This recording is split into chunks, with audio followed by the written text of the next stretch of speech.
இன்னைக்கு வந்து பார்த்தீங்கன்னாக்கா, பிள்ளைகள் வந்து படிக்கிறாங்க. படிச்சு முடிச்சோனே வேலைக்கு போறாங்க. போனதுக்கப்புறம் நம்மள வந்து பார்த்துக்குவாங்க. நம்ம ஃபேமிலிய வந்து அவங்க பார்ப்பாங்க. நமக்கு தோள் கொடுப்பாங்க அப்படின்னு நம்ம நெனைக்கிறோம். ஆனா வந்து பிள்ளைகள் வந்து அத செய்றாங்களா அப்படின்னாக்கா, அது கிடையாது. அது எதனால அப்படின்னாக்கா, நம்ப அப்படிங்கிறத விட நான்கிறது வந்து வந்துருச்சு. அதுதான் நான் சொல்லுவேன். நான் நல்லா இருக்கணும். நான் சம்பாரிக்கணும்.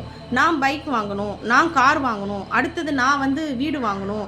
நான் மேரேஜ் பண்ணிக்கணும். அப்புறம் என்னுடைய பிள்ளைகள் அப்படின்னு சொல்லிட்டு அவங்க என்ன பண்றாங்க? அவங்க அவங்க அவங்க எல்லாமே நான்கிற ஆதிக்கம் தான் அதிகமா இருக்கிறனால, அவங்கள வந்து அவங்க பார்த்துக்கிறாங்க. அதாவது அவங்களுடைய பெற்றோர்கள ஏன் நினைக்கல அப்படின்னாக்கா, அவங்களுடைய முன்னேற்றம் தான் முதல்ல இருக்கணும் அப்படின்னு நினைக்கிறாங்க. அப்படி இருக்கிறதுனால தான் பெற்றோர்கள வந்து அவங்களால சரியா வந்து கவனிக்க முடியல அப்படின்னுட்டு நான் நினைக்கிறேன். ஏன்னா வந்து பார்த்தீங்கன்னாக்கா, அந்த பெற்றோர்கள் வந்து சம்பாரிக்கிறது எல்லாமே என்ன பண்றாங்க?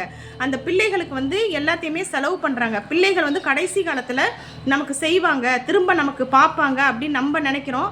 ஆனா வந்து பார்த்தீங்கன்னாக்கா, அந்த பெற்றோர்கள் என்ன பண்ணணும் அப்படின்னாக்கா, சம்பாரிக்கிற காலத்திலேயே பிள்ளைகளுக்கு செலவு பண்ணும்போது ஒரு நாளில் ஒரு பங்கையாவது தனக்காக எடுத்து வச்சுக்கணும். இன்னைக்கு இருக்கிற காலத்தில் வந்து தனக்காக ஒரு பகுதியை நம்ம எடுத்து வச்சுக்கிட்டோம்னாக்கா, காலப்போக்கில் வயது முதிர்வு காலத்தில் வந்து நம்ம அவங்கள எதிர்பார்த்து இருக்கணுங்கிற அவசியம் கிடையாது. அன்னைக்கு வந்து நம்ம பிள்ளை நம்மளை பார்க்கல, அவங்க நமக்கு சரியாக செய்யலை அப்படிங்கிற ஒரு குற்றச்சாட்டை வந்து நம்ம வந்து அவங்க மேலே வைக்க முடியாது. நமக்கான பணத்தை நம்ம சேமித்து வச்சுக்கிட்டோன்னா நம்ம யார்கிட்டையும் போய் நிற்கணுங்கிற அவசியம் கிடையாது.